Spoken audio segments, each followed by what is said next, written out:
Welcome back to BackRoomConvos. I'm your host, the most Lesego M, Daddy Pod, aka shoot your thought. Maybe you might get a chance to call me Daddy like Cairo. Listen, if you are a fan of pods, stay tuned because you might like what we are cooking on today's episode. We are celebrating 100 episode milestone. A big one for me. Very, I don't know what's the word to describe how I'm feeling, but I'll just take you through some of the things that I did by myself to celebrate the 100 episode milestone. So firstly, I think I am going to talk about the 7-minute drill, this track by J.Cole, Kendrick Lamar, of course. Going to talk about that. I'm going to talk about the Sputla and his articulation. I was watching what you call this, the podcast, the other podcast, podcast and shit. I was watching podcast and shit, and I was listening to that Sputla speak. I want us to talk a bit about that as well. And yeah, man, I think the last time I'm going to talk about it as well. I said the last time, but I want us to also speak about, gratification, gratitude, and I think to do 100 episodes, it's no child's play. The audio edit alone is a lot. Doing the episode, doing show prep, not child's play. It's a lot. 100 episodes even. Booking guests, it's not easy as well. It's a lot. You have to invest in it as well. So there's like certain aspects of the show or the production that I might have not mentioned that are like a lot, and people just get to see the finished product and be like, oh, okay, A, B, and C, and from the beginning, I'm so sorry for that, I just pepped. So from the beginning of the pod, initially from concept to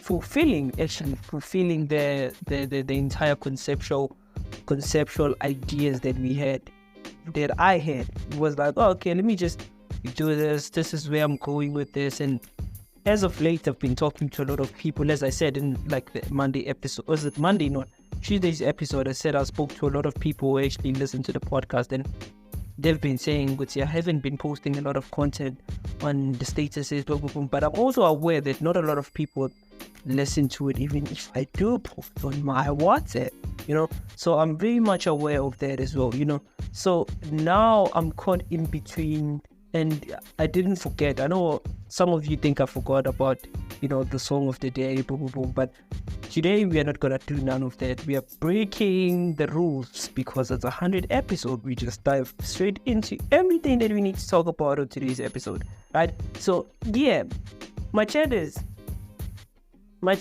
kind of, what was I talking about? Yes, when we started, we had we need to do this with the podcast, the guests, of which we achieved a whole lot of those things. And I think sometime around like the 20th episode, 25th episode, we decided to take a different turn. We were like, okay, we've reached so much with the podcast. We've reached out, or we've had guests, and shout out to everybody that's been to the podcast, like they've offered so much value to the podcast. And even I am like, I don't wanna bring anybody just for bringing anybody because they're a friend of a friend or friend of which.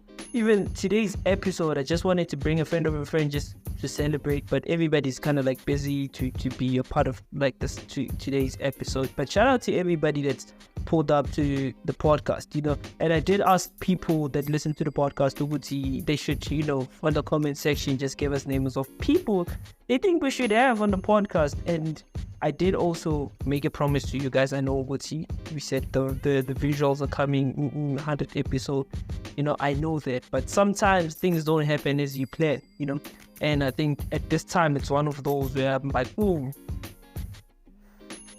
actually I didn't reach where I wanted to be as far as like cameras, audio, or I'm not where I'm supposed to be, because I promised you guys to bring you that visuals for the YouTube, So, but at the same time, I'm like, oh, okay. So I'm like, at the same time, I'm so sorry about that. So a message just popped up. So I'm like, at the same time, let's just continue whatever cameras. So let me just say this though. For some people who are like, you're not putting in effort, you're busy with other things or business ventures, like you said on the podcast earlier on. And shout out to people in Namibia. I know Namibia currently is leading all the charts, the podcast charts of people who are listening. Shout out to you, Namibia. I love you lots. I also know the UAE. I don't know if it's Dubai, but the UAE is listening as well. South Africa, Zimbabwe, Zimbabwe, Mozambique, and Malta. I think those are like some of the few that I remember.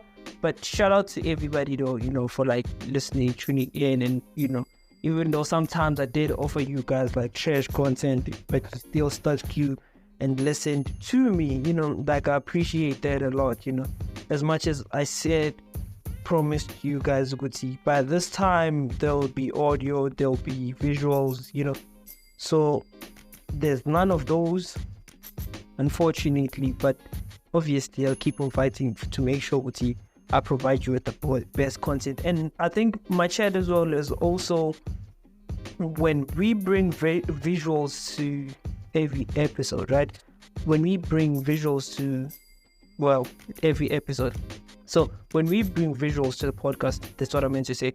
So when we bring visuals to the podcast, I just don't want it to be, I think this is where I'm going with it. I don't want it to just be, okay, now we can see you, I just want it to also be like the quality side of things, like for people who've listened to me for the longest time, they know the difference between the quality now and the quality then. It's a different type of quality, if I may say so. You could tell there's places where we improved, and we constantly, improve in some of these things that we do in podcasting. We improve constantly. We are asking ourselves questions. Where can we improve? Why? When? Which? So like the 5 W's, so we constantly asking ourselves those type of questions. So including, I'm so sorry for the filler words, including with like the visuals as well. I just don't want it to be visuals on board, and it's like, I see you, but I just want the element of the visual side of things to be like, oh, I like the set, I like, it's something new, something we haven't seen as people who watch or listen to the podcast, we haven't seen. I want it to be more about that, even if you were to like, book clients or book artists, book anyone for that fact, and when they go out there to look out for your work or our work, they're like, oh, I really like this, the tone or that, because it's also a mood, podcasting is also visual podcasting, it's also a mood, it's also a mood within the set, the tone within the set, and like, which also is like a determining factor to like, am I watching? And if the set is trash and it's like, the quality, you can tell even the place they chose to shoot, it's not as wow, unless if you're like someone who's been doing it for a while and you have like a foundation of like people who listen or follow you, like McG. So you won't really have people coming through, I think I don't have a lot of experience when it comes to like visuals, but I know visually it has to be appealing. I'd like it for myself, for the podcast to be visually, it has to be appealing to the eye before we can even speak or introduce ourselves or myself within the podcast or the guests, it has to be very much, appealing. So that's my chat, So yeah, I think I'm done with like the thank yous of, the episode, or, even though I was like, I wanted this to be a big celebration, but at the same time, I'm like, I don't have access to people to celebrate with at the moment. And we were even lazy to like hit up everybody to say, yeah, you're available to celebrate with us. the 100th episode, I was like, you know what, let's just grab on the mic and just head online and just shoot, and and see where that takes us, because we started this on our own, take us wherever, and we'll just celebrate with people who are listening, basically, So yeah, man, I think what I did as far as celebrating, back to that question. So as far as what I did, I think what we did to celebrate, I actually took a walk to KFC, bought myself the Sunday the milkshake, chocolate what Sunday. I bought that for myself. And I met a very beautiful lady, spoke to her, then she ghosted me, I don't know why. But yeah, that's kind of the highlights of what happened yesterday when I was celebrating the 100th episode of BackRoomConvos with Lesego M. Very proud of myself, very proud of the team as well. Shout out to everybody. So yeah, man, and today I wake up in the morning, I saw J.Cole released a 7.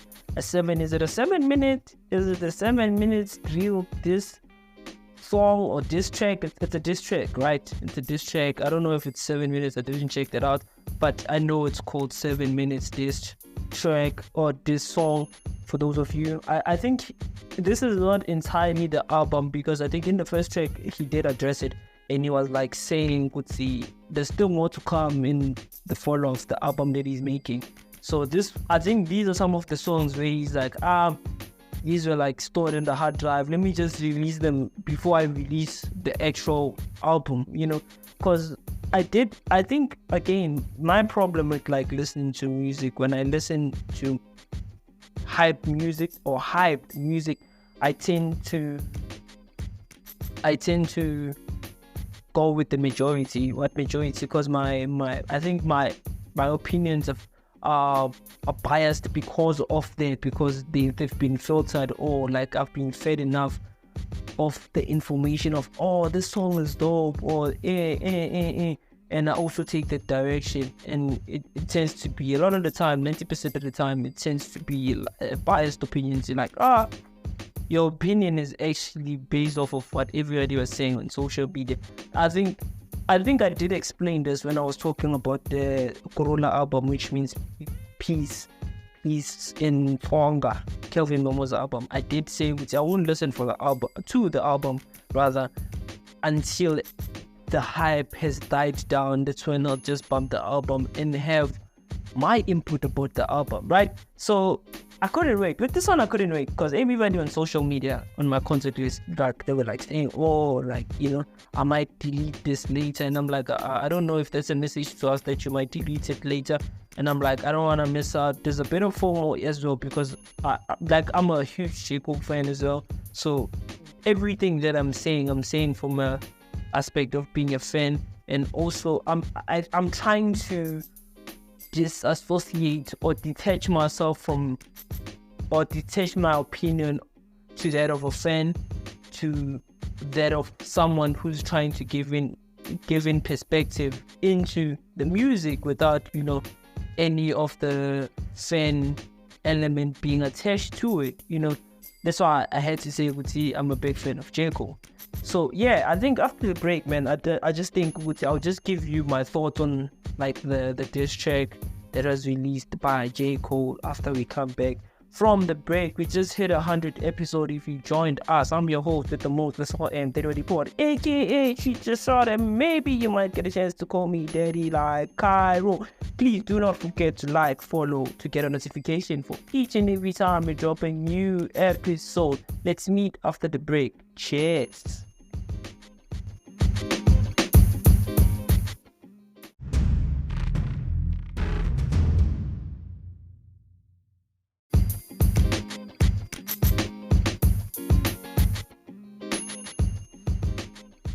Welcome back to BackRoomConvos. I'm your host with the most, Lesego M, report, aka Shoot Your Shot, and maybe you might get a chance to call me daddy like Cairo.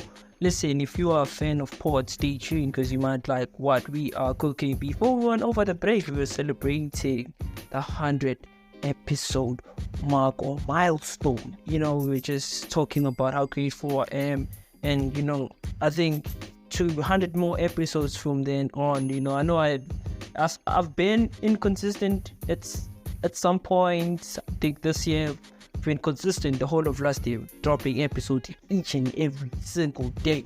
So I think, as I said a day before, that I'll be releasing episodes each and every day, of which that's still a promise that I intend to keep.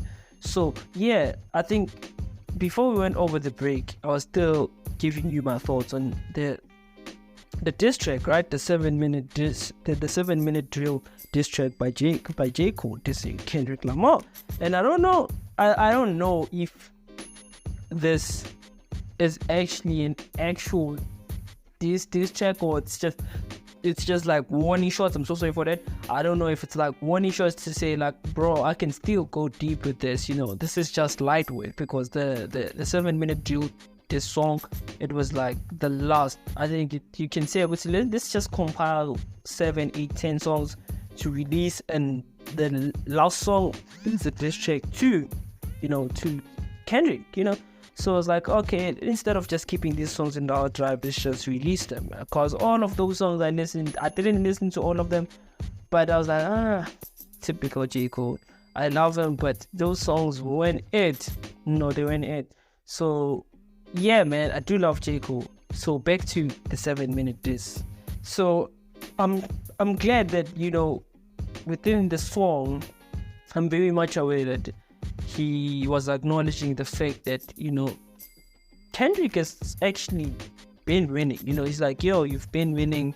I'm actually a fan of your work. And not in these words, but, that's what he was insinuating, of course. But yeah, I'm actually, if it wasn't for this, I'd really, truly, really like you. I think I'm cool with you. But after what happened, and some of the things I was like, nah, these are not true. And let me just say this, I was very much disappointed without the back and forth. I didn't like what the hype behind it. I don't understand the hype behind it, because I was expecting it. You remember Machine Gun Kelly released a diss track to Eminem, and Eminem replied with his, and I'm like, he made sure, M made sure, with I do this once, I do this right, we don't ever talk about this, right? And that's what I was expecting from J. Cole, to say, okay, if you do this, I am going to enter the studio, do this once and never do it, address it again, or talk about it ever again. But he released that one, I was like, I was expecting a lot from you, I was expecting a lot from you, man. You Cole, I was expecting a lot from him. But I was like, same time, maybe this is just a warning from J. Cole, because I think Kendrick only needed 40 seconds, to get off what he wanted to say. He needed 40 seconds. He went in so hard, and I was like, yeah, I like this. But with Cole, I was like, not exactly, not exactly worth the hype, in my opinion. I was expecting him to go harder than what the hype is. I think, in my opinion, the 7-minute drill diss track isn't there in my top 10. Because if you think about a diss track, I think the Machine Gun diss, I don't know what they call it, the fuck kills, or the kill shots or something, kill shots by Eminem. I think about that as diss tracks, like the diss track that are in my top 10, and I'm thinking that, and I'm like, there's no way that I'm adding that as part of my top 10 diss track. If you look at Ether, Nas went in. You look at M, he went in. You look at even the control verse when Kendrick was like, I think I like 2 from Kendrick. The control verse from Big Sean's song Control, I think his verse was absolutely amazing. Kendrick mad at everybody, and he name dropped everybody that's within, his peers. He name dropped them, he mad at them all, So I really like that about Kendrick, and it's like, yo, I really, really do enjoy, and for the fact that that was released, and I was like, yo, what am I saying? The Control, this is also that third verse that is within my top 10. And I think there's a few that I within like my top 5. I don't think I have a top 10 this unless if I still have to go back and like actually see if there's any top 10 diss tracks that I think are worth the hype, that people can just go out there where I'm like, this is crazy, I don't think I do have that for now, but top 5, maybe we can do top 5, so yeah, man, do let me know what you think. Do you think I'm wrong by saying that, or do you think I'm biased that the verse was actually hot? Like if you think that the verse was actually hot, do let me know in the comment section. I'm your host with the most, Lesego M, aka Shoot Your Shot, and maybe you might get a chance to call me Daddy like Cairo. And another point that I wanted to raise, about this entire album was the fact that I read onto the lyrics in Genius. For the people who want to read the lyrics, they can go to Genius and actually see the lyrics of the song, of the diss track. So I was like, well, I think there's a bit of envy. What I picked up, in my opinion, I picked up the fact that Kendrick is pretty much aware of what Kendrick has achieved, and he's highlighted those, and I'm like, well, this is coming from like someone who's seen what Kendrick has done, like from an envious standpoint, to say, well, I don't care about the prestige. Nobody asks you if you care about those. You're just saying, the accolades, the awards, the Grammys, because you're pissing on the Grammys as well, because Kendrick obviously has more Grammys than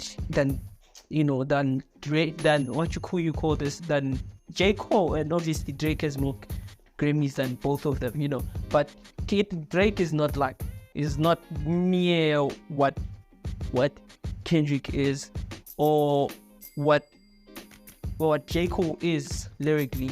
And I do agree for the fact that we can listen to the back-to-back song where Drake was going on with Week, or the Derby freestyle. I think that on that one, Drake really went hard. So, and normally I'll say this, when Drake has a bit of beef before he releases an album, the album tends to be the greatest album. It tends to be the greatest album. The Meek beef, he released an album after that. He had the Pusha beef, he released an album where we had none was part of like the songs that were a part of that album. You know what I mean? So my point is, if Drake is released an album and he's going hard, I'm like, Joe, we can't. You know what I mean? We can't mess with Drake in that sense, because he might release the diss track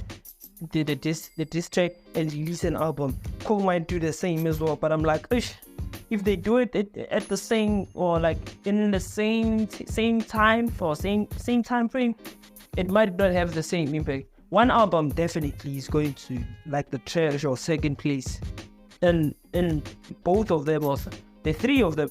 And to speak on Cole's opinion about what you saying, he was saying something about Kendrick's album, the latest album. He was saying Mr. Moral and the Big Stepper. He was saying something to say like, this last album isn't it? It's trash. And I saw Academics was also DJ Academics. For those of you who don't know him, just go out and check out his stuff on YouTube. It's written Big Egg on YouTube. Just check out his reaction to some of these things. And he went like, nah. He was overhyping, man. I think he was overhyping and exaggerating some of these things. And to that album, I say to Mr. Morale and the Big Steppers, I say that album, one of the few albums where they were like conscious. They addressed some of the things that we were going through at the time within like the society, in like the geopolitical climate of the world. You know what I mean? I sound like Jaden Smith, but he addressed it, and I think it was relevant. It was challenging some of the things that are happening on our day-to-day lives as individuals, because some of the people are, within like, they're in like abusive relationships. There's, father time, like there's like a lot of the songs there, they were like songs that were addressing a lot of things that men go through on a day-to-day basis, but they don't know how to address it. They don't have the proper tools to address it, and you find that leads to like, parents raising their children as single parents. I think legit that is one of like the greatest album that people were not ready for, and I was not ready for, because everybody, I think at this point, it's like whenever you listen to piano, you never listen to piano in private school. Not everybody listens to private school piano. And Kendrick was one of, I think I'll make this example piano. So piano, if you listen to Kelvin Momo's piano and you listen to Gabza's piano, or you listen to private school piano, like the private school piano, you would tell it with you. Commercially, I'll say this. I'll say commercially, piano. There's like someone who makes commercial piano, Waffles makes a commercial piano, Gabza makes commercial, Mamporeza makes commercial piano, Tralaba makes commercial piano, but with Momo, say Momo was doing like a lot of like the commercial stuff, the trendy stuff, he was doing a lot of that, and suddenly he changes, he does the private school piano, which he's doing now, and everybody's enjoying the album as well, me included in that category.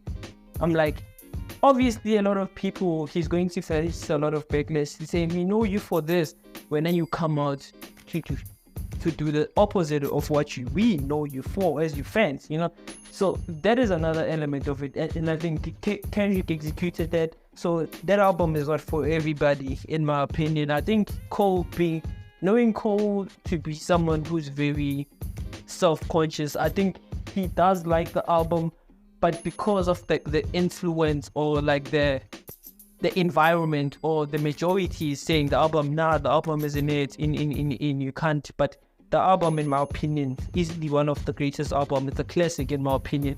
I don't care what people think. This is my opinion.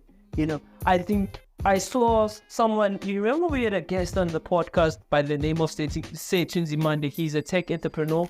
He's also bringing like the hip hop space as well, because he's like a big hip hop, or like a hip hop, head. He's a hip hop head as well. He's one of the people actually who was posting on their statuses, and they were saying, this is like the hardest, the hardest Kendrick this, and I'm like, no, it's not. Like, what? Like the bars were made, in my opinion, they were made bars, like nothing that really pulled me. But I get it. We all fans of, we like artists more than the other artists, and yeah, I guess that's my opinion in everything. And I just hope that we just agree to disagree with you. This is a mid bar or mid verse, it's not the, unless if the Kendrick also comes back and say, here's another one, J.Cole. I think I'm interested to see how this unfolds. And I was supposed to talk about the Earthcom Shandies within the Sputla. As I said to you, I was listening and watching BackRoomConvos, and not BackRoomConvos, podcast and chill with McG. I think they brought out in the Sputla, who is the Minister of Electricity. I think I like the fact that he's well articulated. He answered every question the way he was supposed to answer questions. I don't know if he got like media training, but I think I saw someone in the comment section, he was saying, Wuti, that's why we need more educated people, or people with degrees, to come and be like ministers, boom, boom, boom, because that's what you would expect when you call someone to a platform to address issues or societal issues that we face on a day-to-day basis as South Africans. You'd expect them to take accountability, to articulate their thoughts without being, or coming out as shady or like, misunderstood. So I think that this Sputla, he came out very well prepared for everything that was asked. And everybody, I think, on the comment section was very much happy about his response to the question that he was being asked, And I'm also one of those people who were like, I like this, I like this. He seems like somebody who knows what he's talking about. I'm so sorry for that. He sounds like somebody who knows what he's talking about. He knows the numbers. He's very clued up about everything he's talking about. Then I think I agree with everybody that's saying we need something similar to that. It might not be into this book, but something similar to that, and the incorporation of more youth leaders within the political system or parliamentary system in our country. We do need that as well. I think shout out to the people who read the manifesto, the EFF manifesto. I didn't read the manifesto, so I don't know. But I felt, I had a Zetu. Zetu was saying Obuti, like the EFF manifesto was addressing some of the issues that we are facing within this country. It was 100 and something. Is it 100 and something or 15 pages, if I'm not mistaken? So yeah, go check that video out from Zetu. I'm not sure the number, which number it is, but just go check out Zetu's page. And she does talk about the EFF manifesto. Zetu EFF manifesto. You should find that video out there. I think she was saying something about that, and I was like, okay, like EFF is addressing some of these things. We need that. So, and we didn't talk about who are you voting for. Do you think we also need to like bring politicians more on the podcast? Do let me know in the comment section. I'm your host with the most Lesego M report, aka Shoot Your Shot, and maybe you might get a chance to call me Daddy like Cairo. Let's meet tomorrow on another exciting episode of BackRoomConvos with Lesego M. Cheers.